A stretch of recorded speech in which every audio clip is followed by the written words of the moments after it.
মহানগরীর 11 নং ওয়ার্ড জামায়াতের উদ্যোগে 29 আগস্ট শুক্রবার বাদ আসর তল্লা রেললাইন এলাকায় নারায়ণগঞ্জ মহানগরীর 11 নং ওয়ার্ড জামায়াতের উদ্যোগে কর্মী সমাবেশ অনুষ্ঠিত হয়েছে। অনুষ্ঠানে প্রধান অতিথির বক্তব্য রাখেন বাংলাদেশ জামায়াতে ইসলামীর কেন্দ্রীয় কর্মপরিষদ সদস্য ও নারায়ণগঞ্জ মহানগরী আমির ও নারায়ণগঞ্জ 4 আসনের সংসদ সদস্য প্রার্থী মাওলানা আব্দুল জব্বার। কর্মীদের উদ্দেশ্যে তিনি বলেন, আমরা আল্লাহ রাসূলকে দেখি নাই, আল্লাহ রাসূলের হাদিস শুনেছি, কোরআনের আয়াত শুনেছি, কোরআন দেখেছি, কোরআনের প্রতি ভালোবাসা জন্মেছে এবং আজকে জমিনে কোরআনের রাজ প্রতিষ্ঠার জন্য আমরা ঐক্যবদ্ধ হয়েছি। আলহামদুলিল্লাহ। আল্লাহ তাআলা আমাদের আমৃত্য আজীবন এই দিন প্রতিষ্ঠার এবং দিন জানার এবং মানার আন্দোলনে আমাদের থাকার তৌফিক দান করুন।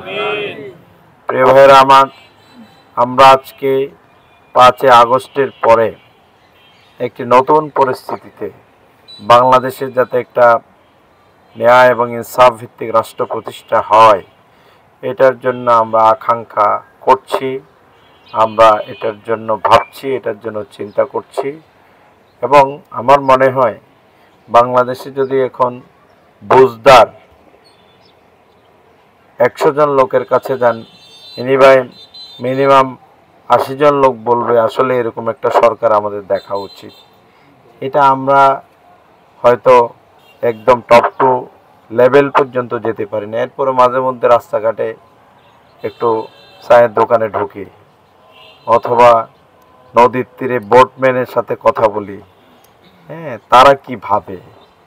আমরা যেখানেই কথা বলি তারা বলছে যে না, অনেক সরকারই তো আমরা দেখছি কোরআনের শাসন হইলে নাকি ভালো, একটু দেখা দরকার। উক্ত অনুষ্ঠানে বিশেষ অতিথি ছিলেন নারায়ণগঞ্জ মহানগরী জামায়াতের সহকারী সেক্রেটারি মুহাম্মদ জামাল হোসাইন, নারায়ণগঞ্জ উত্তর থানা আমির আবুল কালাম আজাদ, থানা সেক্রেটারি আব্দুর রহিম, থানা কর্মপরিষদ সদস্য মাওলানা আব্দুল ওয়াহাব, 11 নং ওয়ার্ড জামায়াতের সভাপতি মোহাম্মদ খোরশেদ আলমের সভাপতিত্বে এমদাদুল হকের সঞ্চালনায় আর উপস্থিত ছিলেন ওয়ার্ড সেক্রেটারি শহীদুল ইসলাম ও জহিরুল ইসলাম মিন্টু।